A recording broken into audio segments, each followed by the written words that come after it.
ಮೋಸ ಮಾಡ್ತಾ ಇದ್ದಾರೆ. ಅಲ್ಲೇ ಅವ್ರ ಎದುರಲ್ಲೇ ಮಾಡಿ. ಪಾರ್ಟಿ ಪಗಡ ನೋಡಕ್ ಹೋಗ್ಬೇಡಿ.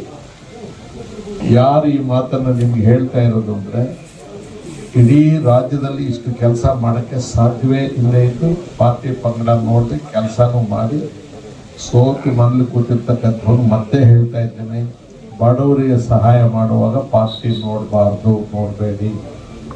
ತಪ್ಪು ಯಾರಾದರೂ ಮಾಡಿದ್ರೆ ಅವರೇ ಪಶ್ಚಾತ್ತಾಪ ಪಡ್ಕೊಳ್ತಾರೆ. ನಾವು ಪಶ್ಚಾತ್ತಾಪ ಪಡ್ಕೊಳ್ಬೇಕಾಗಿಲ್ಲ. ಶಿಕ್ಷೆ ಕೊಡುವ ಅಧಿಕಾರ ನಮಗಿಲ್ಲ. ನಾವೆಲ್ಲಿ ಕೂತಿದ್ದೀವಿ? ದೇವಸ್ಥಾನದಲ್ಲಿ ಕೂತಿದ್ದೀವಿ.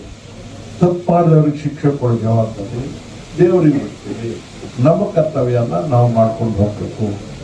ಆತ್ಮದ್ರೋಹ ಮಾಡಬಾರ್ದು. ಇಲ್ಲಿ ರಾಜಕೀಯಕ್ಕೆ ಸಂಬಂಧಿಸಿದ ಒಂದು ಅಕ್ಷರವನ್ನು ನಾನು ಹೇಳಬಾರ್ದು. ನಮಗೆ 1 ವರ್ಷ 10 ತಿಂಗಳಾದ್ಮೇಲೆ ದೇವರ ಸಮ್ಮುಖದಲ್ಲಿ ಇವತ್ತಿಲ್ಲಿ ಸೇರ್ತೇವೆ. ಒಳ್ಳೆ ಕೆಲಸ.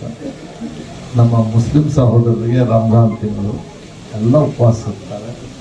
ನಮಗೆ ಪ್ರತಿಯೊಬ್ಬ ಉಪವಾಸ ಮಾಡ್ತಕ್ಕಂಥ ಇಸ್ಲಾಂ ಧರ್ಮದಲ್ಲಿ ನಂಬಿಕೆ ಇರ್ತಕ್ಕಂಥ ವ್ಯಕ್ತಿ ಕೂಡ ಈ ಕ್ಷಣದಲ್ಲಿ ನಮಗೆ ಅವರು ದೇವರ ಪ್ರತಿರೂಪವಾಗಿ ಕಾಣ್ತಾರೆ.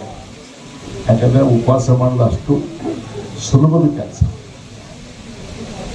ಅಷ್ಟು ಭಕ್ತಿಯಿಂದ ಅವ್ರು ಮಾಡುವಾಗ ಅವರೆಲ್ಲರೂ ಕೂಡ ಪ್ರತ್ಯಕ್ಷ ನನಗೆ ದೈವ ಸ್ವರೂಪ ಇದ್ದಾಗೆ ಎಲ್ಲರೂ ಕಲ್ತ್ಕೊಂಡು ಹೋಗಿ ಬಡವರಿಗೆ ಅನ್ಯಾಯ ಆಗೋದು ಬೇಡ. ಜೊತೆಗೆ ನನ್ನದು ಒಂದೇ ಒಂದು ಆಸೆ, ವಿನಂತಿ, ಎಲ್ಲರೂ ಇದ್ದಾರೆ, ಬ್ಯಾಟಣ್ಣವರು ಇಲ್ಲಿದ್ದಾರೆ, ಪ್ರಕಾಶ್ ಅವರು ಎಲ್ಲ ಇದ್ದಾರೆ. ಆ ಸ್ಟೇಡಿಯಂಗೋಸ್ಕರ ವಿಶೇಷವಾಗಿ ಹಣ ತಂದು ಅಲ್ಲಿ ಎಲ್ಲ ಸೌಕರ್ಯಗಳು ಕೂಡ ಜಿಲ್ಲಾ ಮಟ್ಟದಲ್ಲಿ ಇರಬಾರ್ದು ಅಂತ ಹೇಳಿ ಮಾಡಿದ್ವಿ.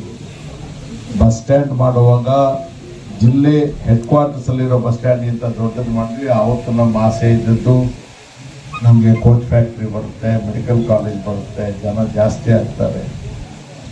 ಪಕ್ಕದಲ್ಲೇ ರೈಲ್ವೆ ಸ್ಟೇಷನ್ ಇದೆ. ಬಂಗಾರಪೇಟೆಯಲ್ಲಿ ಹೋಗ್ತಕ್ಕಂಥ ಕೆಲವು ಟ್ರೈನ್ಗಳನ್ನು ಈ ಕಡೆಯಿಂದ ತಿರುಗಿಸಿದ್ರೆ ರೈಲ್ವೆ ಸ್ಟೇಷನ್ನು ಬ್ಯುಸಿ ಆಗುತ್ತೆ. ಆದ್ದರಿಂದ ಪಟ್ಟಣ ಮುಂದಕ್ಕೆ ಅಭಿವೃದ್ಧಿ ಆಗುತ್ತೆ ಅಂತ ನಾನು ಯಾವತ್ತೂ ಕೂಡ 30-40 ವರ್ಷದ ಆಚೆ ಯೋಚನೆ ಮಾಡಿ, ನನಗೆ ಶ್ರೀನಿವಾಸಪುರ ಪಟ್ಟಣದಲ್ಲಿ ಇವತ್ತಿಗೂ ಕೂಡ ಒಂದು ಸೈಟು ಇಲ್ಲ, ಮಾಡೋ ಆಸೆನೂ ನನಗಿಲ್ಲ. ಟೌನ್ ಅಭಿವೃದ್ಧಿ ಆಗಬೇಕಷ್ಟೇ ನನ್ನ ಮನಸ್ಸಲ್ಲಿ.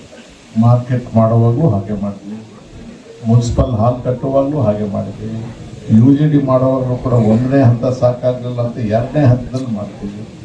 ಆ ಸ್ಟೇಡಿಯಮ್ಮಲ್ಲಿ ಮಕ್ಕಳಿಗೆ ಆದಿಯಾಗಿ ಏನೇನೆಲ್ಲ ಇತ್ತು ಎಲ್ಲ ದಯಮಾಡಿ ಯಾವುದನ್ನು ಬಿಡಬೇಡ್ರಿ. ಸರ್ಕಾರ ನಿಮ್ಮ ಜೊತೆಗಿದೆ, ಯಾರಿಗೆ ಬೇಕಾಗಿದ್ರು ಮಾತಾಡ್ತೇನೆ.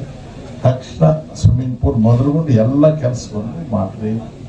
ಚಿಕ್ಕ ಊರಿದು ಈಗೀಗ ಬೆಳೀತಾ ಇದೆ.